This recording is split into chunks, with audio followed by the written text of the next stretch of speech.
যেমন আমাদের বিদ্যুৎ জ্বালানি মন্ত্রী নিজের মন্ত্রণালয় ছাইরা ওই ভাষা মন্ত্রণালয় নিয়ে পড়ে থাকে, ভাষার মন্ত্রণালয় নিয়ে পড়ে থাকে, কাদা মন্ত্রণালয় নিয়ে পড়ে থাকে। ঠিক তেমনই এই জ্বালানি মন্ত্রণালয়ের যে আমলারা আছে, উপদেষ্টারা যারা আছে, সচিবরা যারা আছে, একই অবস্থা। মানে হচ্ছে যদিও উপদেষ্টা আমলারা তো আগে থেকে আছে, এখন তো আর এই সরকার আইসে তাদের নিয়োগ দেয় নাই, আগে থেকেই দেওয়া।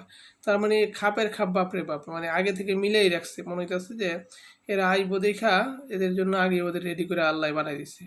যাই হোক, সারা বিশ্ব যখন তেল বা যুদ্ধ নিয়ে অস্থিরতায় আছে, তেল নিয়ে অস্থিরতায় আছে, এটা স্বাভাবিক থাকবে।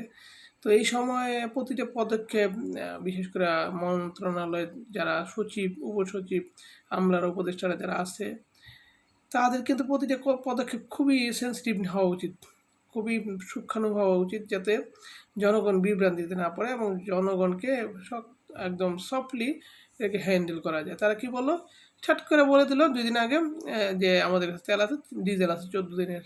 যে 14 দিনের ডিজেল আছে শুই না, আমাদের যে বাঙালি হুজুগে বাঙালি তারা তো মনে করেন এখন তেল আর ইচ্ছা মতো নিতেই আছে। আর নিতে নিতে এমন একটা অবস্থা করতেছে, পামগুলা খালি হয়ে গেছে আজকে। মানে অলরেডি যে স্বাভাবিকের থেকে ডাবল গতিতে সবাই তেল নেওয়া শুরু করছে। কেউ গাড়িতে নিয়ে যেতেছে, কেউ বোতলে নিয়ে যেতেছে, কেউ পারে না তো নিয়ে মানে বললেও খারাপ দেখায়, মানে নিজের মধ্যে করে লয়ে যেতেছে, এমন একটা অবস্থা।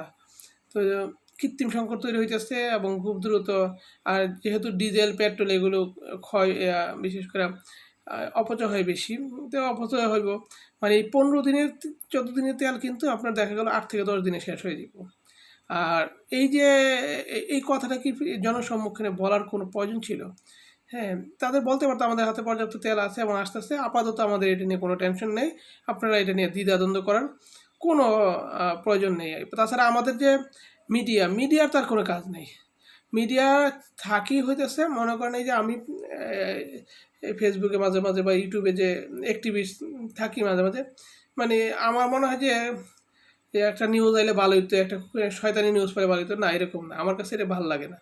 আমার কাছে মনে হয় যে প্রত্যেক যে একটা দিন যদি পুরো পাইতাম যে একদিনে বাংলাদেশের কোথাও কোনো সমস্যা হয়নি, আমার পোস্ট দেওয়া দরকার নেই, এইটা কেন? কিন্তু আমাদের মিডিয়ারা খুঁজি যে কোন পোস্টটা দিলে, কোন কথাটা বললে জাতি তাড়াতাড়ি পাগল হয়ে যাব, জাতিরে পাগল করলে আমার চ্যানেলের পিছনে দৌড়াইব, মানে এই দান্দাই থাকে। ঠিক আছে, তাই যাই হোক, এ হলো অবস্থা। এখন সামনে ঈদ আসতেছে, আল্লাহ পাক জানে কীভাবে কী হবে।